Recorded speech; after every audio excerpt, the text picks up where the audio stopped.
Well, good morning, everybody. I hope everybody has had a fantastic week. I hope you're having a fantastic morning so far. Welcome back to the channel. If this is your first time joining us here, all we're doing basically is reading the entire King James Version of the Holy Bible.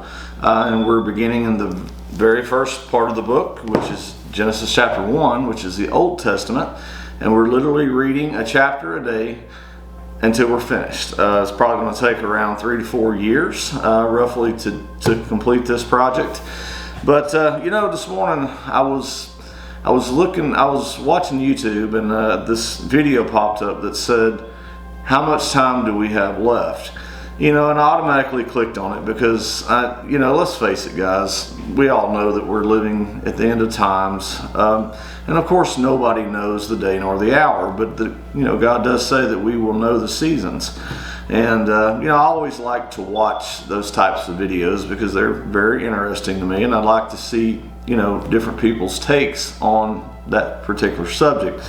But as I clicked on it and started watching it, he was talking about how much time we have left as each individual person. And, I don't think that there's ever been a message that's kind of rang a bell to me as much as this message did.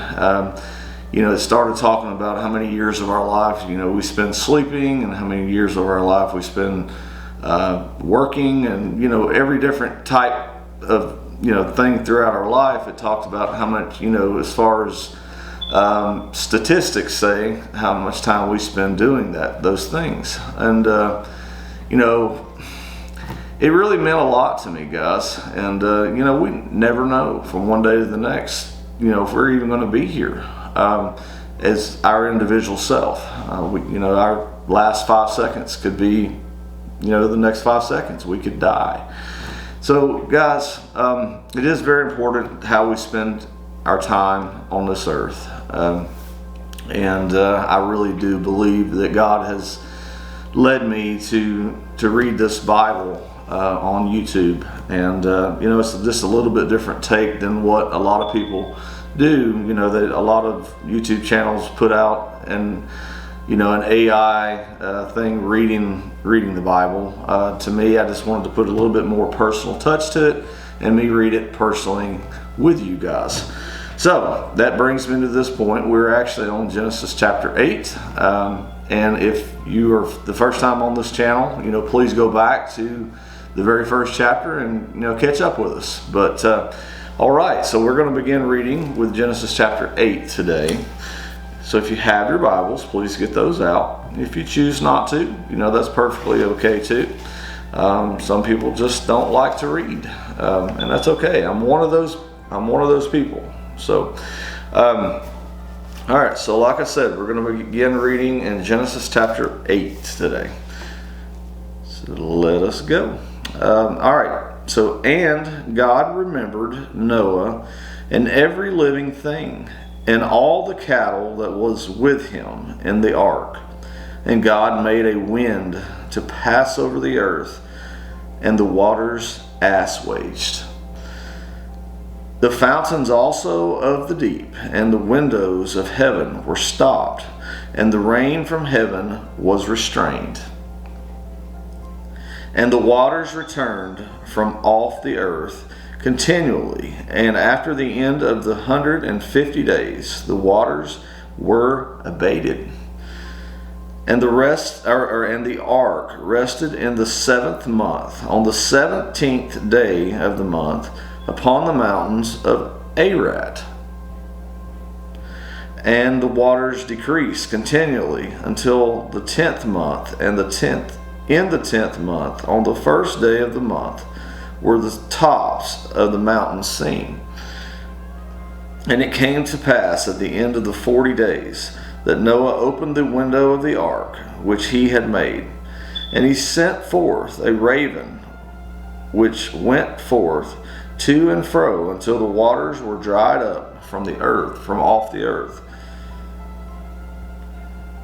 Also he sent forth a dove from him to see if the waters were abated from off the face of the ground.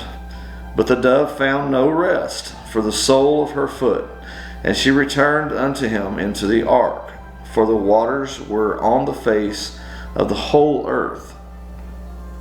Then he put forth his hand and took her and pulled her into him into the ark. And he stayed yet another 7 days, and he sent forth the dove out of the ark. And the dove came into him in the evening, and lo, in her mouth was an olive leaf plucked off. So Noah knew that the waters were abated from off the earth. And he stayed yet other 7 days, and sent forth the dove, which returned not again unto him any more. And it came to pass in the 600th and the first year, in the first month, the first day of the month, the waters were dried up from off the earth.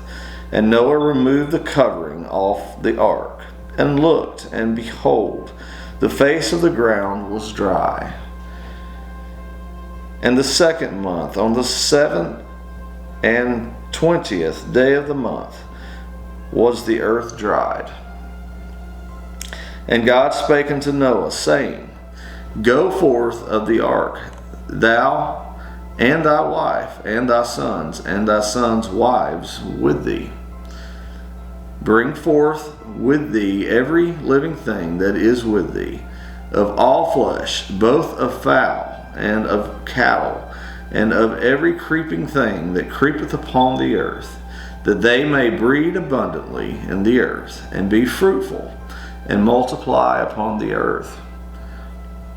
And Noah went forth, and his sons, and his wife, and his sons' wives with him, every beast, every creeping thing, and every fowl, and whatsoever creepeth upon the earth, after their kinds, went forth out of the ark. And Noah builded an altar unto the Lord, and took of every clean beast and of every clean fowl, and offered burnt offerings on the altar. And the Lord smelled a sweet savor. And the Lord said in his heart, I will not again curse the ground any more for man's sake, for the imagination of man's heart is evil from his youth. Neither will I again smite any more every living thing, everything living that I have done, or as I have done, while the earth remaineth, seed time and harvest, and cold and heat, and summer and winter, and day and night shall not cease. All right, guys, so that completes the reading of Genesis chapter 8. Thank you guys so much for joining me today. I know truly time is short for us all, whether we realize that or not. So thank you for joining me today and putting God first in your life. I love each and every one of you guys. And until the next video, you guys be sure to take care. Y'all take care.